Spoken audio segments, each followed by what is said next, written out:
नमस्कार विद्यार्थियों, online classes में आपका स्वागत है।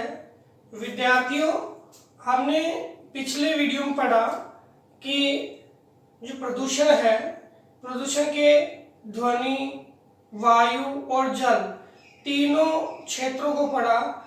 हमारे पर्यावरण में विभिन्न समस्याएं हैं जो पर्यावरण को प्रभावित कर रही है और पर्यावरण में अवांछित तत्व जो है मिल रहे हैं और ये अवांछित तत्व जो मिल रहे हैं वही प्रदूषण का क्या है, कारण है और उसे हम क्या बोलते हैं, प्रदूषक कहते हैं। तो विद्यार्थियों, हमने तीन प्रदूषण, जल, वायु और ध्वनि, इनको पढ़ा है। इनके क्या क्या स्रोत है जो प्रदूषण को फैलाते हैं वो पढ़ा है। साथ ही हमने पढ़ा है कि क्या समाधान हम कर सकते हैं इन प्रदूषण को कम करने के लिए। आज हम इसी से जुड़ा हुआ जो अगला प्रदूषण है, भूमि प्रदूषण या मृदा प्रदूषण, भूमि या मृदा प्रदूषण पढ़ेंगे। क्या होता है भूमि या मृदा प्रदूषण, किन कारणों से होता है? तो सामान्यतः देखो, भूमि या मृदा प्रदूषण आपके भूमि की गुणवत्ता या भूमि की जो उर्वरकता शक्ति है उसमें क्या आना, कमी आना, वो क्या होता है, भूमि प्रदूषण होता है। यानी जो मृदा है, मृदा में जो उपजाऊ तत्व है उनकी क्या आना, उपजाऊ तत्वों की कमी आना, जिससे क्या होगा, मृदा की उपजाऊ क्षमता क्या हो जाएगी, कम हो जाएगी। और ये भूमि प्रदूषण किन कारणों से होता है? तो इसका एकमात्र स्रोत है आपके औद्योगिक क्षेत्र, या ये बोल सकते हैं उद्योग। एकमात्र कारण क्या है, उद्योग है। उद्योग जो है उनसे निकलने वाला जो आपके पदार्थ है, अपशिष्ट पदार्थ है, उद्योगों का जो अपशिष्ट है वो भूमि के ऊपरी भाग में अगर होता है तो वो क्या करता है, भूमि के ऊपरी भाग में जो जीवाणु होते हैं, जो ह्यूमस होते हैं, उनको क्या करते हैं, नष्ट कर देता है। जिसके कारण क्या होता है, भूमि के जो जीवाणु नष्ट होने से उनकी भूमि की उपजाऊ क्षमता क्या होती है, धीरे धीरे समाप्त हो जाती है। तो अपशिष्ट जो है ये कल कारखानों के माध्यम से भूमि क्षेत्रों में आता है। तो इस अपशिष्ट से तीन प्रकार के प्रदूषण होते हैं। एक तो मैंने बताया था आपको, जल प्रदूषण भी होगा क्योंकि प्रवाहित होकर जल स्रोतों में जाएगा। एक वायु प्रदूषण भी होगा क्योंकि इसके कारण जो उत्पन्न जो वायु है, जो ये अपशिष्ट है, ये हवा के संपर्क में आएगा तो वहां के वायुमंडल को भी क्या करेगा, दूषित करेगा। इसके अतिरिक्त जो आपके मृदा प्रदूषण है या भूमि प्रदूषण है, उसका दूसरा जो कारण है वो आपका है कृषि। और कृषि भी कौन सी, रासायनिक कृषि। रासायनिक कृषि में हम रासायनिक खादों का उपयोग करते हैं। किसका उपयोग करते हैं, रासायनिक खादों का। और रासायनिक खादों का लगातार अगर उपयोग हम करते हैं तो हमारी भूमि के जो उपजाऊ तत्व है वो क्या हो जाते हैं, नष्ट हो जाते हैं। और इसके कारण आपकी भूमि है उसमें जो आपके जो बैक्टीरिया है जो कृषि उत्पादन को बढ़ाते हैं या फसल के या वानस्पतिक उत्पादन को बढ़ाते हैं, वो बैक्टीरिया नष्ट हो जाते हैं और भूमि बंजर भूमि के रूप में परिवर्तित हो जाती है। यह भी आपके भूमि या मृदा प्रदूषण का कारण है। तो ये जो है, जैसे जहां भी उद्योग है और उद्योगों के समीपवर्ती भाग है और वहां पे जो भूमि है वहां वानस्पतिक उत्पादन है प्राय कम ही होता है। इसके अलावा भूमि जो प्रदूषण है इसके लिए ये तो है ही, इसके लिए जो कृषि करते हैं, कृषि का अविवेकपूर्ण तरीका है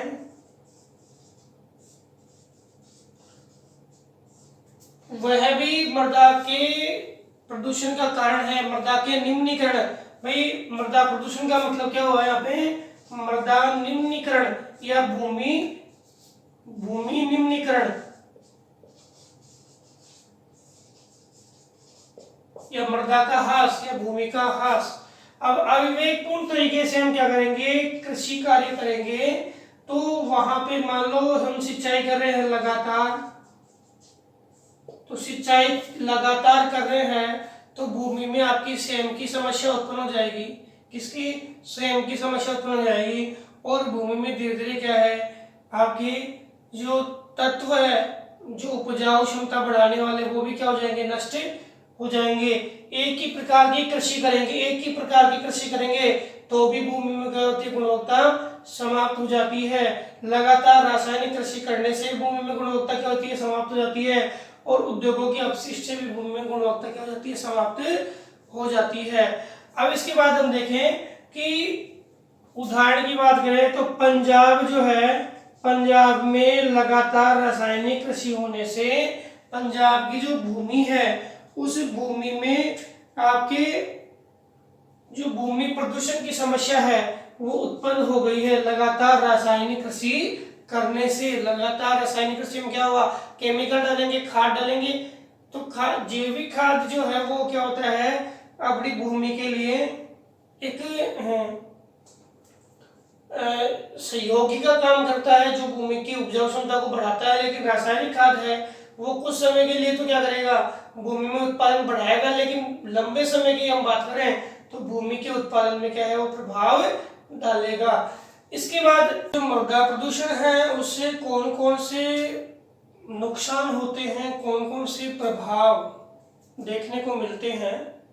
तो मृदा प्रदूषण जैसे बताया कि भूमि में निम्नीकरण होता है, तो भूमि में निम्नीकरण होगा तो पहला प्रभाव तो क्या पड़ेगा, जो आपकी कृषि भूमि है, जो आपकी कृषि भूमि है उसमें लगातार क्या आएगी, लगातार कमी देखने को मिलेगी, कमी या न्यूनता देखने को मिलेगी। दूसरा क्या प्रभाव पड़ेगा, कई रोग हो जाएंगे। जैसे मान लो कि कूड़ा करकट पड़ा है, तो उस कूड़े करकट से जो आपकी मक्खियाँ वगैरह है वो उसके ऊपर बैठ करके खुले में शौच बंद कर दिया। क्यों, कि उससे भी सेम पॉल्यूशन हो रहा था। कौन सा, आपकी कई प्रकार की बीमारियां हैं जो हवा से फैल रही है, वो ये बीमारियां हैं वो उसके कारण उत्पन्न हो रही थी। जैसे एक कूड़ा करकट पड़ा है या अपशिष्ट पड़ा है, उसके ऊपर जो मक्खियाँ वगैरह बैठ करके और हमारे घरों तक जाती है, भोजन पे बैठती है, तो उससे कई प्रकार के जो रोग है, जैसे पेचिश है, हैजा है, ये जो रोग है वो इसके कारण होते हैं। हैजा है, पेचिश है, साथ ही साथ इसके कारण आपके जो धूल है, ये जो अपशिष्ट है वातावरण में रहता है, तो इसके कण है वो अपनी आँखों को भी क्या करते हैं, प्रभावित करते हैं। तो आँखों से संबंधित जो रोग है, आँखों से संबंधित जो रोग है वो भी इसके कारण से आते हैं। और प्रवाहिका जानेंगे कि एक स्थान से वायु के माध्यम से फैलने वाले रोग है वो क्या है, प्रवाहिका। तथा तपेदिक यानी आपकी टीबी, ट्यूबरकुलोसिस, जो आपके टीबी होती है वो भी इस अपशिष्ट पदार्थों के भूमि पर डालने से कौन सी बीमारी हो जाती है, टीबी की बीमारी हो जाती है, पेचिश हो जाती है, हैजा हो जाता है। ये जो बीमारियां हैं वो आपके इस भूमि प्रदूषण के कारण उत्पन्न होती है। इसके अलावा देखें तो आपके पर्यावरण प्रदूषण जैसी समस्या, जैसे मैंने बताया अभी कि जल वायु ये भी क्या है, इसके माध्यम से दूषित होती है। साथ ही साथ भूमि में न्यूनता या भूमि का निम्नीकरण भी क्या है, इसके माध्यम से होता है। भाई कृषि भूमि में लगातार तो कमी आ रही है, और कमी क्यों आ रही है, भूमि का क्या हो रहा है, निम्नीकरण हो रहा है। निम्नीकरण का मतलब क्या है, भूमि के निम्नीकरण का मतलब है भूमि के गुणवत्ता, भूमि की गुणवत्ता में क्या आना, कमी आना, गुणवत्ता में कमी आना, गुणवत्ता में जाना, कमी आना, ये क्या है, भूमि का निम्नीकरण है। और अब देखिए प्रभाव जो पड़े हैं, उन प्रभावों को दूर करने के लिए हम क्या समाधान इसके लिए ढूंढ सकते हैं। तो सबसे सही और सबसे उत्तम समाधान इसका एक ही है कि जो औद्योगिक अपशिष्ट है,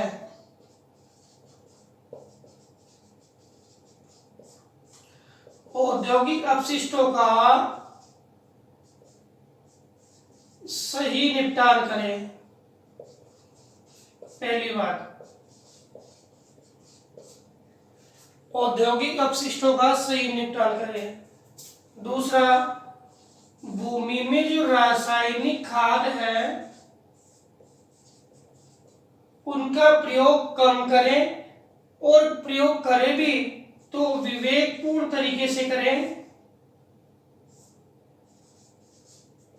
जिससे किसी प्रकार का भूमि निम्नीकरण नहीं हो। और रासायनिक खाद तो आपको पता ही है, हमने जल प्रदूषण में पढ़ा था कि रासायनिक खाद जो बह करके जल स्रोतों में आ जाता है और इस जल को भी क्या करता है, दूषित करता है। किसको दूषित करता है, जल को भी दूषित करता है। तो रासायनिक खादों का सही प्रयोग करें, जहां प्रयोग करें वहां पेड़ों में, जो अपने खेत है या जो आपके कृषि क्षेत्र है वहां मेड़बंदी करें, जिससे बह करके जल स्रोतों में नहीं जाए। इसके अलावा जो खुले में शौच की क्रिया है, उसके लिए तो अभी भारत सरकार द्वारा स्वच्छ भारत अभियान के दौरान काम किया जा रहा है, उसको भी हम क्या है, काफी हद तक कम करें। साथ ही साथ जैविक खाद का प्रयोग करें, जैविक खाद का प्रयोग करें। और भूमि निम्नीकरण जो है उसके बारे में जो हमारे किसान हैं, जो लोग हैं, उनको हम क्या करें, जागरूक करें,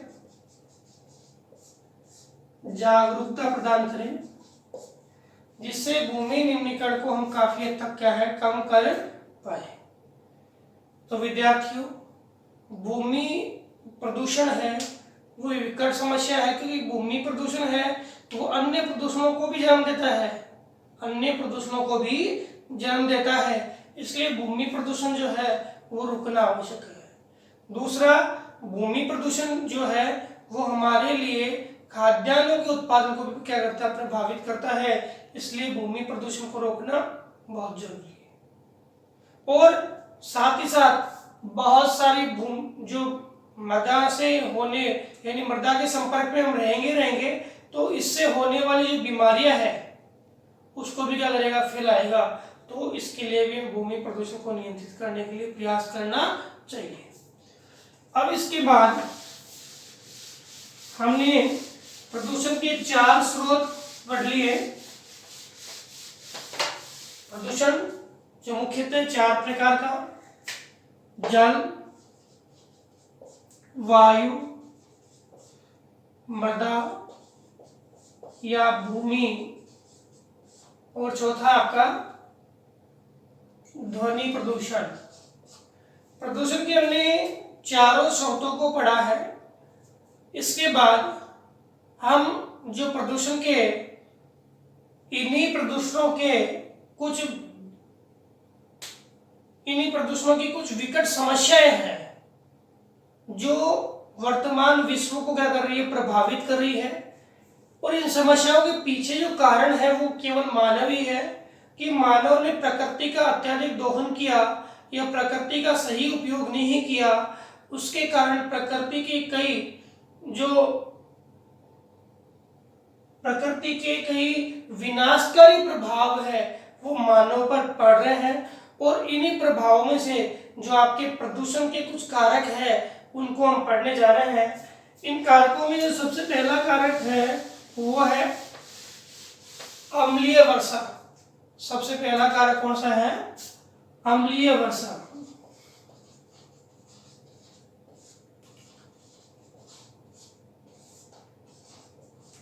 एसिड रेन। अम्लीय वर्षा को पढ़ने से पहले हम देखते हैं कि अम्ल क्या होता है। अम्ल क्या होता है? अम्ल जब देखो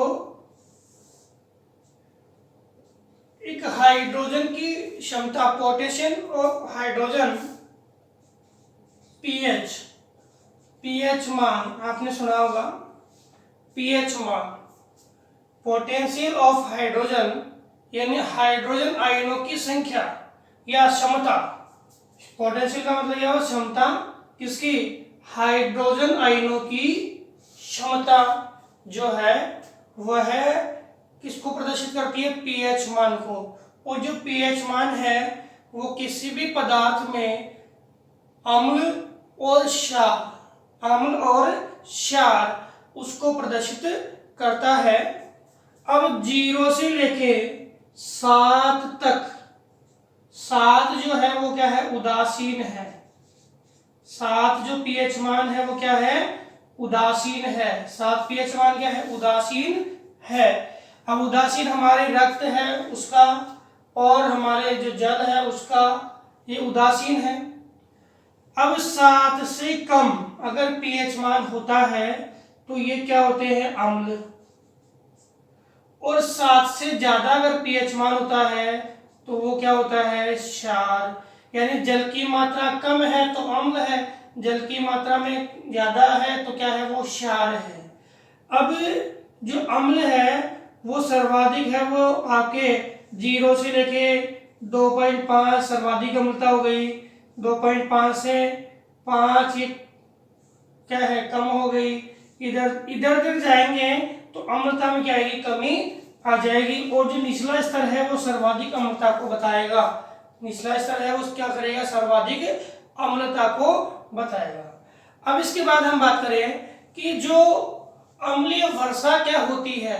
अम्लीय वर्षा जो क्या होती है, तो अम्लीय वर्षा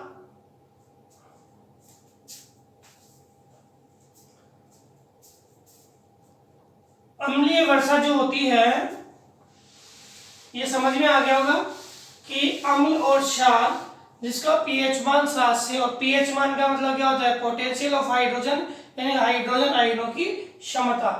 अब हम बात करते हैं कि अम्लीय वर्षा क्या है। तो अम्लीय वर्षा है कि हमारे वायुमंडल में जो कल कारखानों से उठने वाला धुआं है या जो भी कार्बनिक गैसों का उत्सर्जन है, उस कार्बनिक गैसों के उत्सर्जन के कारण जो गैसें हैं वो वातावरण में जल के साथ सहयोग करती है तो किसका निर्माण करेगी? अम्ल का निर्माण करेगी। और वही अम्ल का निर्माण जो अम्ल का निर्माण होता है वह अम्ल है उस वर्षा के साथ कहाँ आएगा? धरातल पर आएगा। और उसी रूपरेखा को क्या बोलते हैं? उसी क्रिया को क्या बोलते हैं? अम्लीय वर्षा कहते हैं। जैसे वायुमंडल में व्याप्त आपके कार्बनिक गैसों में कार्बन डाइऑक्साइड है, आपके कार्बन मोनोऑक्साइड है, आपके नाइट्रस ऑक्साइड है, सल्फर डाइऑक्साइड है, नाइट्रोजन मोनोऑक्साइड है। ये जो गैसेज है वो हमारे वायुमंडल में मिलती है। ये वायुमंडल में कार्बनिक उत्सर्जन के कारण पाई जाती है। अब इन गैसों का आपके वायुमंडल में जो वर्षा होती है उस वर्षा जल के साथ क्या होता है? संयोजन हो जाता है, जिसके कारण क्या होता है? आपके अम्लों का निर्माण होता है। अब देखें तो वायुमंडल में सबसे ज्यादा जो अम्ल है वो आपका सल्फ्यूरिक अम्ल है, और उसके बाद में जो आपके है वो नाइट्रिक अम्ल है यानी अमोनिया। तो इसमें हम अभिक्रिया करें तो SO2 है वो जल के साथ अभिक्रिया करता है, तो उससे बनता है H2SO4 यानी सल्फ्यूरिक अम्ल। क्या बनता है? सल्फ्यूरिक अम्ल। और नाइट्रस डाइऑक्साइड है ये जल के साथ अभिक्रिया करती है तो बनता है HNO3 यानी आपके अमोनिया या नाइट्रिक अम्ल।